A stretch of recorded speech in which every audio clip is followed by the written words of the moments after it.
Cube Radio. Salut, c'est Charles Dran avec l'équipe dans 5 minutes. On s'intéresse aux sciences, à l'histoire et à l'actualité. Aujourd'hui, on parle de gomme à mâcher. Elle est partout, que ce soit dans les étalages d'épicerie, sous les bureaux d'élèves ou sur nos semelles de chaussures. Elle n'a aucune valeur nutritive, mais plusieurs en mâchent tous les jours pour gérer leur stress ou leur appétit ou seulement, occasionnellement, pour se rafraîchir la laine. Mais saviez-vous que la gomme à mâcher, c'est une pratique qui nous vient des peuples autochtones? Voici Sophie Croteau. On mâche la gomme depuis des milliers d'années, mais celle de nos ancêtres n'était pas tout à fait faite des mêmes ingrédients que la nôtre. Dans la Grèce antique, on aurait mâché du mastic, une sorte de gomme produite par l'arbuste lentisque, alors que les Scandinaves mâchaient de la gomme de bouleau, possiblement pour le plaisir, mais au moins pour soulager les maux de dents. Mais c'est surtout en Amérique que la gomme était la plus populaire. Partout sur le continent, différentes sortes de sève étaient mâchées par les peuples autochtones, et ce, bien avant l'arrivée des colons. En Amérique centrale et du Sud, chez les Mayas et les Aztèques, c'était le chiclé, une sorte de gomme produite par la sève du sapotillé qu'on mâchait pour aider à combattre la faim et la soif, mais aussi pour se rafraîchir la laine.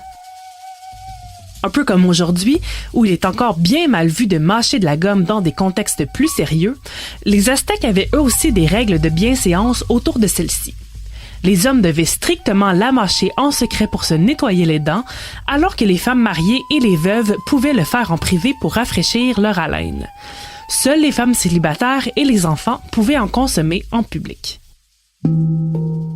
En Amérique du Nord, c'était plutôt la gomme d'épinette qui était mâchée, ce que les colons ont rapidement fait aussi à leur arrivée.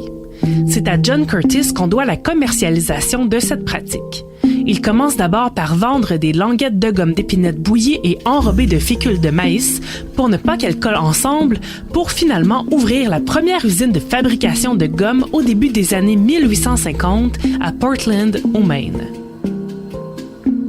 Il se rend toutefois compte que l'épinette est trop friable, en plus de ne pas être aimée de tous au goût, et change donc la recette pour de la paraffine aromatisée. L'homme d'affaires William Wrigley Jr. fait aussi fortune avec la gomme à mâcher dès la fin du 19e siècle, avec une stratégie avant tout basée sur le marketing.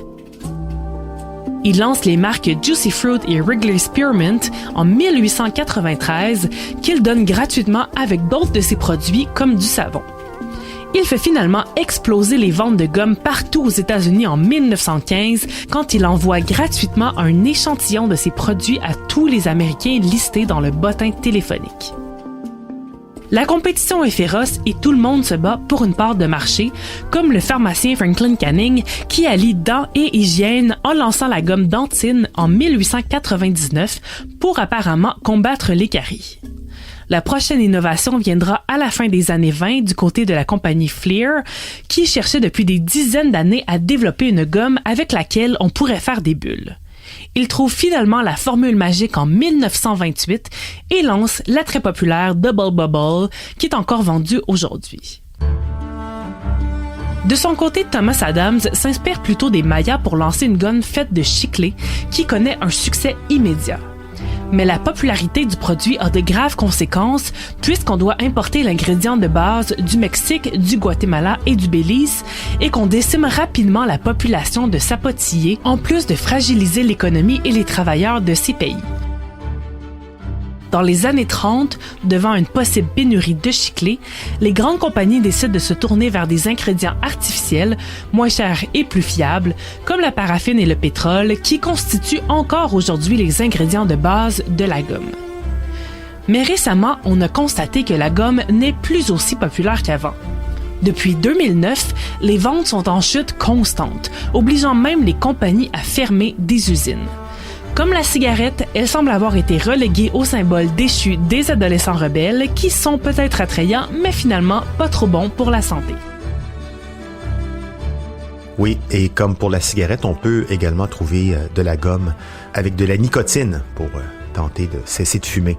La pandémie de COVID-19 a également affecté la popularité de la gomme puisque c'est avant tout un achat impulsif. Non seulement durant la COVID, les gens achetaient plus leur épicerie en ligne, mais ils avaient aussi moins de raisons de se rafraîchir la laine, comme les contacts sociaux étaient éliminés ou parce qu'on avait un masque. Par contre, on voit maintenant des compagnies offrir des produits plus artisanaux faits d'ingrédients naturels et même le retour du chiclé, ce qui pourrait redonner un second souffle à cette mode. On ne tue pas une habitude millénaire si facilement. Merci Sophie Croteau, c'était en 5 minutes.